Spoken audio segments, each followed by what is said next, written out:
Olá, sétimo ano, tudo bom? Bom, hoje eu tô aqui pra gente corrigir as atividades do capítulo 22 relacionadas ao estudo do texto e também pra gente ver um pouquinho sobre o capítulo 23, que é o último capítulo que nós vamos estudar nesse terceiro volume. Então, pra gente começar essa aula, eu peço que vocês abram o livro de vocês lá na página 394. A questão de número 1 diz que o cartaz é um texto de natureza informativa e também apelativa. Sendo assim, a letra A pergunta: que realidade esse cartaz informa ao leitor? Bom, esse cartaz fala sobre, ele informa sobre a realidade do Brasil, em que muitas crianças ainda são obrigadas a trabalhar para ajudar no sustento das suas famílias.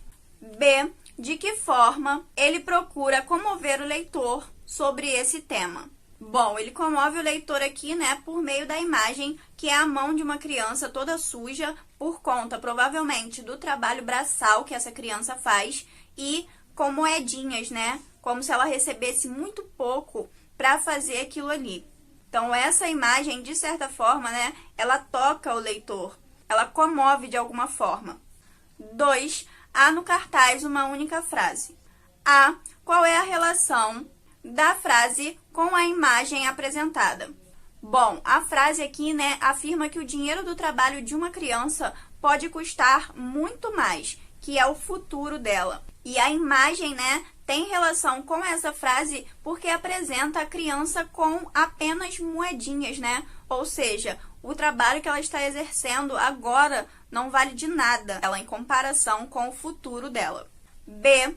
Pode-se dizer que a palavra custar tem no cartaz um duplo sentido. Explique. Bom, aqui, o custar, como eu acabei de falar para vocês, ele tem essa relação com o custar de valor, de preço mesmo, e com o custar de sacrifício, o que pode custar além do dinheiro.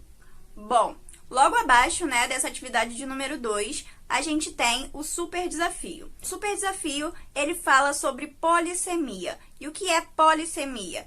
Polissemia são os vários significados que uma palavra pode ter. E aí, o exercício aqui do super desafio é vocês destacarem, sublinharem as palavras ou expressões que podem conter mais de um sentido, mais de uma interpretação.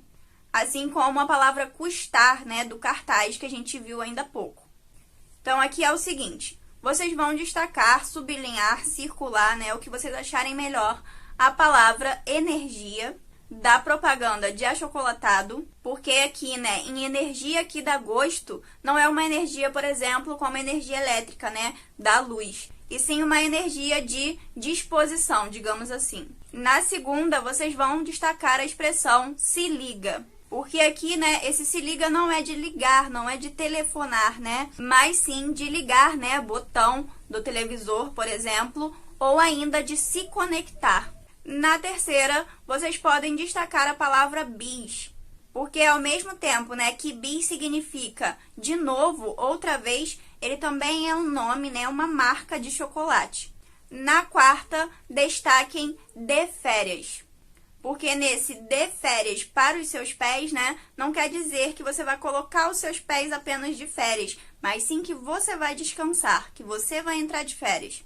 E por último, destaquem na medida, porque esse na medida aqui, em o sol na medida certa, não é exatamente a medida que a gente conhece, centímetro, metro e tal. Não tem como, você medir isso, a grandeza do sol. Mas sim, você pegar sol com moderação, por exemplo, ou aquilo não te prejudicar de certa forma, não ser demais, não ser exagerado. A questão de número 3 diz que o texto possui um único enunciado verbal. E aí a letra A pergunta para vocês se isso prejudica ou se favorece o cartaz. Bom, como eu já falei para vocês antes, a leitura do cartaz, ela precisa ser uma leitura dinâmica, fácil, rápida. Logo, ter poucas frases ali, poucas palavras, facilita isso, melhora essa leitura dinâmica e o cartaz consegue alcançar o seu objetivo. Então, isso não faz com que o cartaz perca qualidade, mas sim que ele cumpra o seu objetivo, ou seja, seja um cartaz de qualidade. B. Se você fosse acrescentar alguma informação a esse cartaz, qual seria? Bom, aqui, né, como é a opinião de vocês, a resposta é pessoal e cada um responde da forma que quiser. 4. Há no slogan uma palavra em destaque, que é dinheiro. Por que essa palavra é tão importante no contexto desse cartaz? Bom, porque o cartaz, né, trabalha com esse duplo sentido do dinheiro e do custo real do trabalho infantil, né? Então, sem o dinheiro ali, a gente não conseguiria, talvez, perceber que o custo é muito mais do que o dinheiro que essa criança recebe, né? É o sacrifício, é o futuro dessa criança. 5. No cartaz, todo o espaço é cuidadosamente planejado e ocupado. A divisão de espaço entre imagem e texto verbal é proporcional? Justifique. Bom, é proporcional sim. Por quê? Porque a imagem, ela ocupa o centro do cartaz, enquanto o texto verbal, né, ele ocupa a lateral do cartaz. Então, tem uma proporção aí, uma divisão. B. Há um equilíbrio ou uma hierarquia entre texto e imagem? Sim, né? Já que tem uma proporção ali, tem também um equilíbrio. 6. O cartaz é um texto com intencionalidade definida. Qual seria o público-alvo desse cartaz? Bom, o público-alvo desse cartaz aqui é a sociedade como um todo, mas em especial as pessoas que empregam ou ainda as pessoas que permitem, né, que empreguem crianças. B. Em que local ele poderia ser afixado, né, ser colocado para atingir esse público-alvo? Como ele visa a sociedade como um todo, né, ele pode ser afixado em instituições públicas, em ônibus, transportes públicos, praças e etc. Na número 7, a gente tem um outro cartaz, e aí a letra A nos pergunta qual desses dois cartazes, né, esse aqui e o que a gente viu antes sobre trabalho infantil, aborda esse tema de maneira mais realista. Bom, esse aqui é mais lúdico, né? Ele apresenta ilustrações e tal. Então, o primeiro, ele é mais realista, porque a gente tem mesmo a imagem da mão de uma criança, do dinheiro, né? De uma coisa de verdade, que é uma imagem que também comove, né? Causa uma emoção, uma comoção em quem está lendo esse cartaz, em quem está observando esse cartaz. E esse daqui já é mais leve, né? Ele é mais lúdico mesmo, como eu disse. B. Qual traz uma proposta mais lúdica? Explique. Bom, eu acabei de falar para vocês, né, que é esse daqui, que é o segundo, que trabalha com essa coisa mais lúdica. E isso se dá, né, porque ele não trata do sofrimento como trata o primeiro, mas sim da felicidade. A gente tem um desenho ali, né, que expressa a magia da infância, coisa que não acontece no primeiro, por ele ser mais realista. C. A diferença de abordagem interfere na eficiência comunicativa do cartaz? Por quê? Ambos os cartazes aqui, né, são eficientes no que eles querem passar. Só que cada um busca impactar o leitor, né, de uma maneira diferente. Então, isso aqui, né, não interfere na eficiência comunicativa de nenhum deles dois, só que são abordagens distintas. 8. Considere o segundo cartaz. Que objetos substituem alguns dos balões no voo da menina? Bom, aqui, né, os balões são representados por livros, brinquedos e até uma aquarela, né, que são coisas que remetem mesmo à infância, a coisas de criança. B. Simbolicamente, de que forma esses objetos são capazes de fazer a menina voar? O voar aqui, né, é uma metáfora. É como se esses objetos, né, que representam a educação, a arte, as brincadeiras, fossem capazes de elevar essa criança, de trazer felicidade a ela, de trazer plenitude a essa menina. 9. O voo da menina demarca um contraste entre as coisas que ela deixou para trás e aquelas que a fazem voar.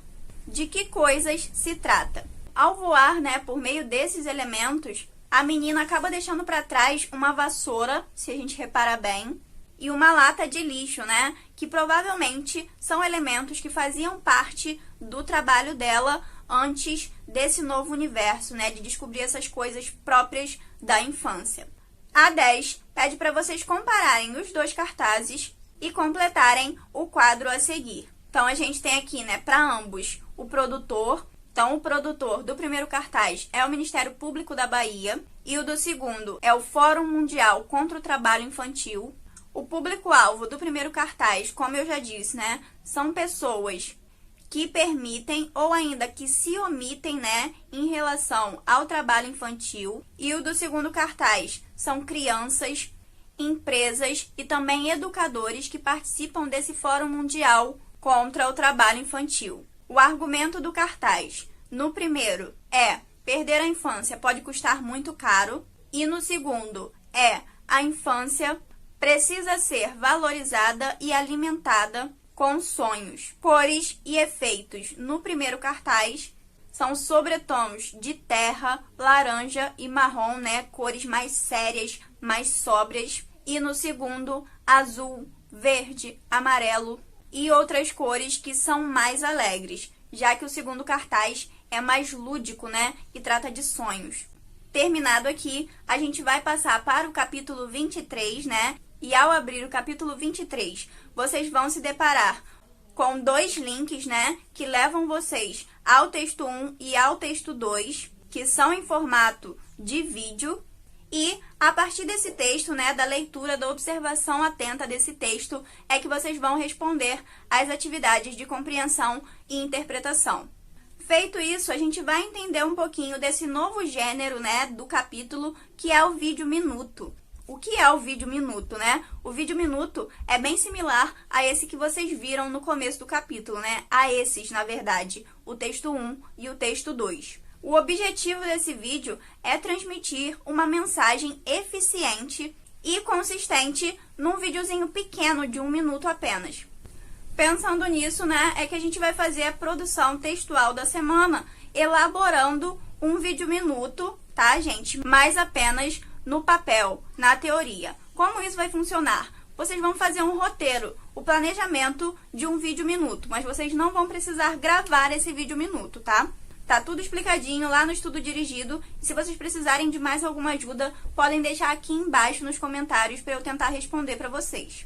Fora isso, eu quero lembrar vocês, né, relembrar vocês do projeto Caldas de Bem com a Vida, que vocês precisam fazer, tá, gente? Vale 10 pontos na AV2. E é muito importante pra gente. Então, não vamos deixar de fazer o projeto Caldas de Bem com a Vida. Bom, hoje a nossa aula fica por aqui. Muito obrigada pela atenção de vocês e até a próxima!